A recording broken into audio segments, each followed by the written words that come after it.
Айтуларына қарағанда бұл қалада үлкен алтын ғазине жасырынған. Аңызларда айтылуынша бұл ғазинеге ешкім ерсе алмайды.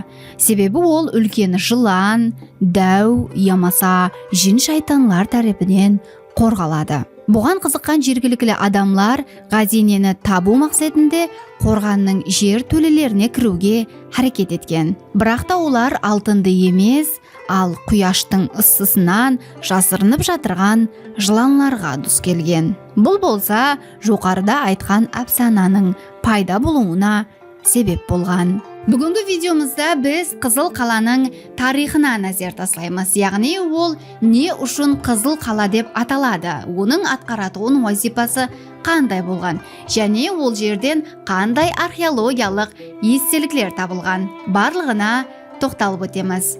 Видеомыз басыланбастан алдын каналымызға ағза болып, лайк басып, пікірлеріңізді комментарийде жазуды ұмытпаңыз. Себебі бұл арқылы сіз біздің видеомызды көбірек адамлар көруіне себепші боласыз. Бұл Айдың каналының жаңа саны. Менің атым Айгүл. Егерде сіз өзіңізге қолай болған орынға жайғасып алсаңыз, біз басладық.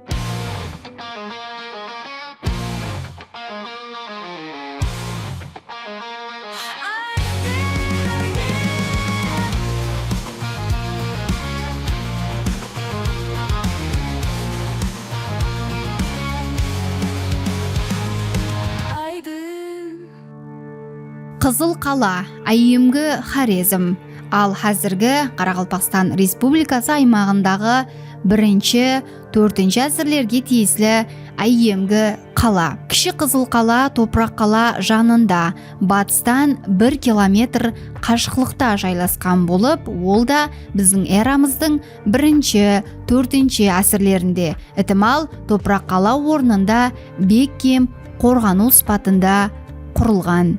Ілімпазлар Қызыл қаланы бірнеше дәуірлерге тиесілі екенлігін айтқан. Сонда олар қайсы дәуірлер дейтін болсаңыз, 1-4 Кушанлар дәуірі, 6-8 Африғилер дәуірі, һәм 12-13 Хорезмжақлар дәуіріне тиесілі деп есаплайды. Бұл дәуірлер болса оның ұзақ мүддетлі ахиметін көрсетеді. Бірақ соған қарамастан естелік Еліқала районында жайласқан естеліктер ішінде ең жақсы сақланып қалынғанларынан бірі. Дәсіп бұл қаланың қандай вазифаны атқарғанына тоқталып өтсем, Қызыл қала Сұлтан-Уайс тауы арқылы өтетұғын Ахметлі Айемгі сауда һәм әскери жолды қадағалаған. Бұл жол стратегиялық жақтан Айемгі Хорезмге кіру шығу жолларынан бірі болған. Har qanday каруан ямаса дұшпан армиясы өтпестен алдын бұл биік диуалы бекініс оларға тосық болған. Бұндан сқары сол дәуірде Әмударияның Ахметлі тармақларынан бірінде қадағалаған. Яғни су жолы арқылы келуі мүмкін болған қауіп қатерлер ямаса су ресурсларын қадағалау Қызыл қала мойнында болған. Қорғану болса тек қана биіктік емес, ал құрамалы дүзіліспенен де тәмелленген. Диуаллардың қасында терең қандек өткен. Бұл бірінші қорғану шекарасы. Бұнан сқары қорғану системасы 2 үлкен 4 мүйішлі мінара менен бекемленген. Бұл мінаралар қорған мүйішлерінен ұзақта жайласып, қапталдан хүжім етіп атырған дұшпанды оққа тұту имканиятын берген. Қаланың мүйішлері болса дүнияның 4 тарапіне қаратылған болып, бұл қорғану үшін максимал нәтижелікті тәмелеген. Енді болса диуаллардың биіктігіне қайтамыз. 13 метрден 16 метрге шекемгі биіктік. Қалаберді диуаллар 2 қатар болып құрылған, ал олардың арасындағы бослық болса құм ямаса ылай менен толтырылған. Сонда бұл не үшін керек? Ол дұшпан соққыларына, мысал үшін тас ату құраллары хүжіміне шыдамлылықты максимал дәрежеде арттырған. Дәслеп Қызыл қала шамаменен 65-65 ямаса 65-63 метр өлшемдегі 4 мүйішлік ережесінде болған. Оның орайында бекемленген арк жайласқан болуы мүмкін. Бұл соны көрсетеді. Қала әскери гарнизоннан тысқары айымғы Хорезм hukmdorlarining ahmiyatli administrativlik vakili yamasa askeri asker басшының резиденциясы болып қызмет еткен. Ең қызық деталь ішкі қабатлар. Қаланың ішкі бөлімі 2 қабаттан ibarat болған. Төменгі қабат қалың, гүмбезді төбеге ие болып, бұл төбе апуайы емес, ал жоғарғы қабаттағы әскери ханаларды бекемлеуші ауыр салмақты көтеретұғын бөлім болған делінеді. Бұл жерде тек қана әскерлер емес, ал ұзақ мүддетлі қамалда жасау үшін азық-ауқат және су қорлары да сақланған. Қызыл қала сондай етіп құрылған, ол сыртқы дүнияменен байланыс үзілген жағдайда да өз бетінше ұзақ уақыт қызмет көрсете алатұғын болған. Айне осы стратегиялық жайласу себеплі ұзақ уақыт давамында таслап кетілмеген. Қызыл қаланы басқа қалалардан ажыратып тұратұғын тарепі оның 2 рет жасағалығында. Эрамыздың 5 әсірінен кейін климат өзгерістері һәм дария жолларының жылжуы себеплі қала әсте ақырын таслап кетілген делінеді. Бірақта шамаменен 12-13 әсірлерде Хорезмшахлар дәуірінде регионның сауда һәм әскери ахметі және артқанында Қызыл қала қайта жанланған. 12 әсірдегі қайта тіклену дәуірінде қаланың диуаллары бұрынғы жағдайынан да беккемірек етіп салынған. Ең қызығы ілімпазлар бұл қайта оңлауды әмелге асыруда айымғы диуаллардың жоғарғы бөлімін тек қана тікілеп қоймастан, ал жаңаша ұсылдағы архитектуралық безеулер, яғни сол дәуірге тән болған гербіштен ісленген решеткалар менен безеуге харекет еткен болуы мүмкін. Бұл Хорезмшахлар дәуірінде қаланың тек әскери емес, ал хакімшілік абырайы да жоғары болғанлығын көрсетеді. Және бір қызық мағлұмат. Қызыл қала биік гербіш фундамент үстінде бой тікілеген болып, ондағы тұрақ жайлар үлкен гарнизонға мөлшерленген еді. Анығырағы осы Қызыл қалада айымғы Хорезм патшалары әскерлері жасайтұғын әскери казарма, ал құбла тәрепте болса әскерлер шынығу үслейтұғын майдан болған. Ал оннан басқаларында болса айымғы беккемленген сарайлардың дәслепкі үлгісі болған делінеді. Қызыл қала топырақ қаламенен тығыз байланысты болған һәм оның атрапындағы аймақты атап айтқанда пайтақтқа алып баратұғын жолларды дұшпаннан қорғау функциясын атқарған деген болжаулар бар. Рауаyaтларға қарағанда 2 қала, топырақ қала һәм Қызыл қала арасында жер асты туннелі болған делінеді.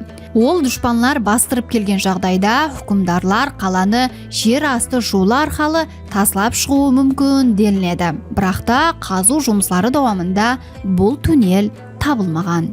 Бұл жерге кірген мейманлар кіруден өздерін 2-ші қабатқа кіргендей сезеді. Және бір қызық мағлұмат. Жергілікті халық қорғанның ішінде алтын бар деген гәпті естігеннен кейін, оннан алтын табу мақсатында қорғанның жер төлесіне кіруге харекет еткен. Бірақ олар көбінесе құяштың шыжғырған ысысынан жасырынып жатырған жыланларға дұс келген. Бұл жағдай халық арасында қорғанда алтын жасырынған, бірақ ешкім оған ерсе алмайды. Себебі ол үлкен жылан, дәу ямаса жын шайтанлар тарапынан қорғалады деген аңыздың пайда болуына себеп болған.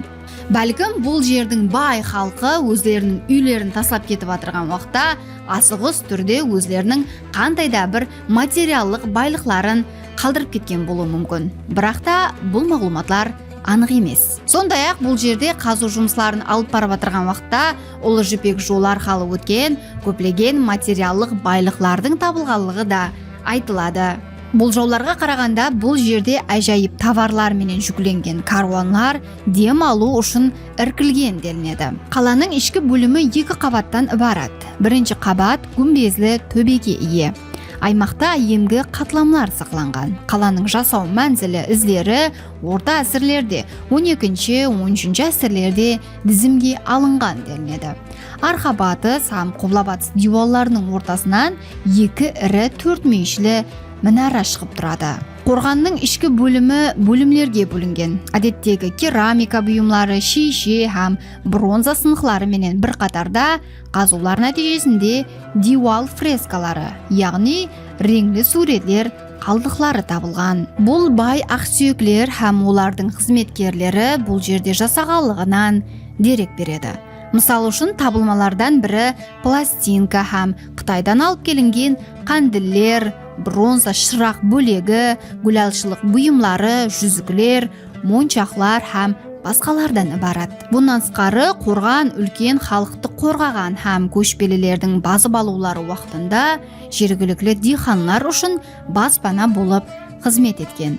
Қорған диуаларының сыртқы ішкі көрінісі де өзіне тән. Құбыла диуалдың орайлық бөлімінде даруаза, конструкциялы кіру мұнарасы һәм қаланың ішкі бөліміне алып барушы пандус жайласқан. Мұнараның һәр екі тарапында жоғарғы қабаттағы диуалларда безеу көрінісіндегі төртмейшіліктер, пластерлер болып, олардың ішінде екі қатарда саңлақлар бар. Айтпақшы, Қызыл қаладан түтінлі сигнал жіберіліп, дұшпан ләшкерлерінің жақындасып келатырғанын хабарлаған деген мағлұматлар да бар. Бұл болса, аймақтың дұшпанға мұнасып түрде қарсы таярлануына имканият берген.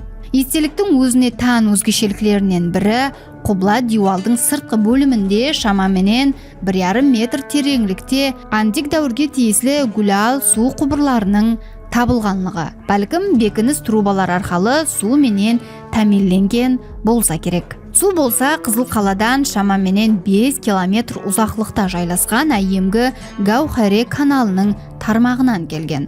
Мысал үшін Қызыл қалаға барғанымда мұна шұғырлықтың өзі де мені хайран қалдырған. Расын айтсам, дәслеп бұны құдық деп ойладым. Бірақ та археологлардан сұрасам, бұны жақында ауылдың бір адамы қазып кеткенін айтты. Бұнан сыртқары қалада 1982 жылы разведка қазулары әмелге асырылған екен. Ал енді оның не себептен Қызыл қала деп аталатығынына тоқталсам, жауап болса Апуайы. Оның диуаллары ылай һәм қызыл қам гербіштен құрылған. Және олар құяш астында жалын реңінде жайнайды.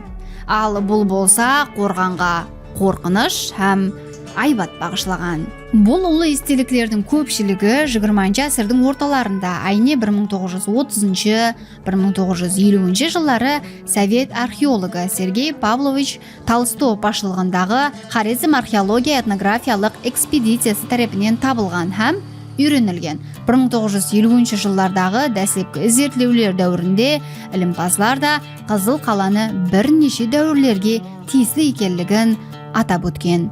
1940 жылы архитектор Виталий Алексеевич Лавров айрым өлшеу жұмысларын алып барған һәм қаланың схематикалық режесін сызған. Бұл аймақтың айемгі ирригация тармағын үйренген тарихшы археолог Яхия Ғұламов естелікті ерте Кушан дәуіріне байланыстыру мүмкін деп есаплаған. Сондай-ақ 2018 жылда Қызыл қалада қайта оңлау жұмыслары алып барылған. Бұл болса тарихшы һәм мәдениет қайраткерлері тарапынан қатаң сынға алынды. Себебі бұл жұмыслар естеліктің текарығы тарихи көрінісін жоғалтқан деп есапланған. Мысал үшін бұл естеліктің алдыңғы көрінісі.